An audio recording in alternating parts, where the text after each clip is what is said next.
మూతపడినట్లు ఈ జగమంతై నాయందు నిక్షిప్తమై ఉన్నది.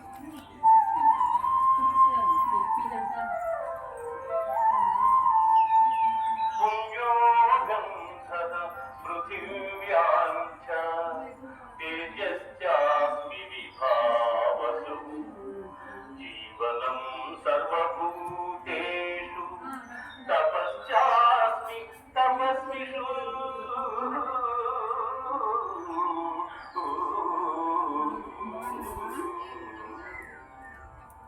భూమి యందు సుగంధము, అగ్ని యందు తేజము, ఎల్లభూతముల యందు ఆయువు, తపస్సుల యందు తపస్సు నేనుగా యందు. దైవీకేశా గుణమయీ దైవీకేశా గుణమయీ మమ మాయా దురస్యయా మామేవ ఏ